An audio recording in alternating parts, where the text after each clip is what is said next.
Well, I mean, he can do that. Why not put him in the Oval Office? Back with Republican presidential candidate, former Governor Mike Huckabee.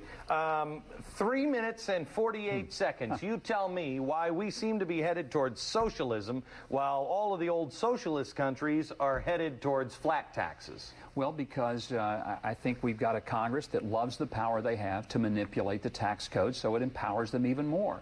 What we need is a complete unshackling of our tax system. Stop the tax on productivity.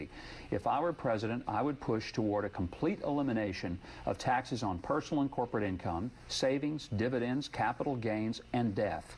And what we would replace it with is a simple consumption tax that would be levied at the point of consumption at the retail level. It ends the underground economy. The fair tax. Okay. What is it? It's like a flat tax of 24%. It's a flat tax, 23% consumption. Okay. Now you're going to have people argue and say, no, it's really 30. It's 23%. But here's what happens. Currently, 22% of everything we purchase is an embedded tax. Corporations don't pay taxes. They just build it into the cost of the product and they sell it. Here's what's happening. We're losing manufacturing because if something is manufactured in Europe, they don't levy the tax before it's exported here. So it comes into us tax-free. Our manufacturers have the embedded tax, and guess which product ends up being cheaper? We've got a higher tax rate than France, for heaven's sakes. Now, the way to fix it is to change the tax code completely. Get rid of the IRS, which we would do. That's also a freedom of speech issue. No longer would some pastor be told, you can't say that because the IRS would come get you, because we'd come get the IRS and throw them out.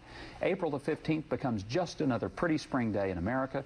But what really happens is that $10 trillion of capital that's now sitting offshore, American money that has been moved offshore to protect it from our tax system, comes back. What would happen if $10 trillion of capital poured back into this economy? Let me ask you this. How do you solve things like if I buy a new home, it's taxed. If I buy an old home, it's tax-free? And what happens to the construction industry? Well, because the construction industry doesn't have to pay that embedded tax on the building materials that it currently has to pay. So, you know, when people act like there's going to be this huge increase in cost, no, quite the opposite. Here's what the beauty is. When you go to buy something, guess what?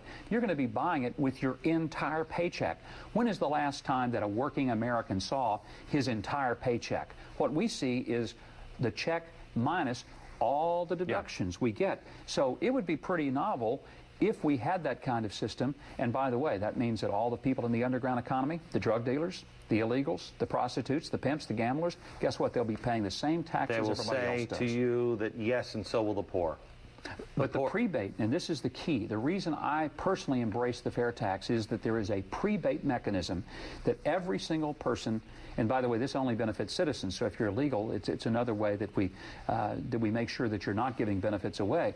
But if you're a citizen, then you get, at the first of each month, an amount for each member of your household that's the consumption tax up to the poverty level, which means that you are untaxing the poor for all of their necessities. Now, everybody gets it. It's not just the poor. So if you're Bill Gates or Warren Buffett, you still get the prebate. If you say, well, I don't need it, fine, send it back in. Nothing keeps you from sending it back in. That won't happen. Governor, thank you very much. Hang on, back in just a second. On Mike Huckabee, why he believes he's the one true conservative candidate in the GOP presidential race.